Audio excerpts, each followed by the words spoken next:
আইটেমে চলে যাব। যেটা ফার্স্ট আছে হচ্ছে চিতল মাছ। এই দেখো এরকম পোর্শনে 2 পিস চিতল মাছ আছে। তো এক পিস আমি নিলাম প্রথমে, দেখি হ্যাঁ 2 পিস আছে। তো গ্রেভি বা গন্ধটা কিন্তু বেশ বেরিয়েছে।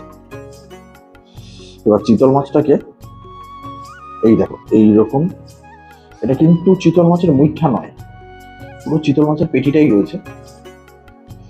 আর গ্রেভির গন্ধটা কিন্তু খুব সুস্বাদু বেরিয়েছে।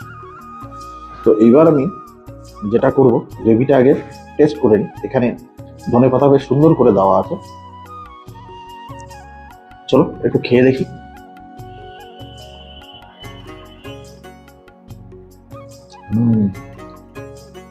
গ্রেভির কিন্তু গন্ধটা একদম চিতল মাছের যে গায়ের গন্ধটা, তার সঙ্গে গ্রেভির গন্ধটা কিন্তু দারুণ লাগছে। মানে এত সুন্দরভাবে জিনিসটা, মানে টাটকা, এত মাছটা এত টাটকা যে খেতে তো আমি দেখো ভাঙলাম, জাস্ট একটু তোমাদের দেখালাম না, আমি দেখাচ্ছি। দেখো মাছটা এইরকম, জাস্ট এইরকম ধরছি মাছটা ভেঙে যাচ্ছে। মাছটা এতটাই সুন্দর সফট। আর মাছটা এবার খেয়ে তোমাদের বলি,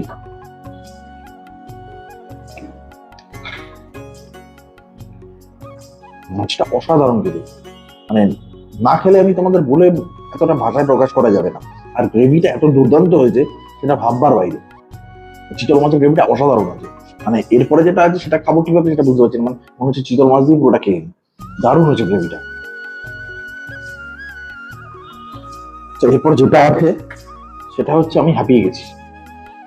তো দ্বিতীয় যেটা হচ্ছে যে এরপর যেটা খেতে হবে আমাকে, সেটা হচ্ছে ভেটকি মাছের পাতুরি। ঠিক এরকম একটা পোর্শন দিয়েছে। তো এটা ধরে মনে হচ্ছে কিন্তু বেশ সলিড আছে। তা এখানটা একটু খুলি। আমি না ভাত নিতে রীতিমতো ভরসা পাচ্ছি না। চলো এটা খোলা যাক। ওটা দাও। তো এখানে এই পাতুরিটা নিয়ে নিয়েছি, যেটা আমি রিল শুট করার জন্য একটু খুলেও ফেলেছি।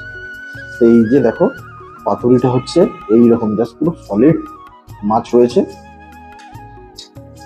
আর এরকম গ্রেভিটা রয়েছে, বেশ গন্ধ কিন্তু অসাধারণ বেরিয়েছে। আমি এতক্ষণ যা যা খেয়েছি আমি কিন্তু বাজে কিছু পাইনি। তো চলো এটাও খেয়ে দেখি। এটাকে একটু সাইড করে দিই। তো প্রথমে একটু গ্রেভি দিয়ে নেব, কারণ এত খাবার আমি একদম অল্প অল্প ছাড়া খেতে পারছি না। এখানে দেখো শুকনো লঙ্কা দেওয়া। প্রথমে শুধু গ্রেভিটা নেবো আমি, শুধু গ্রেভিটা দিয়ে একটু ভাত নিয়ে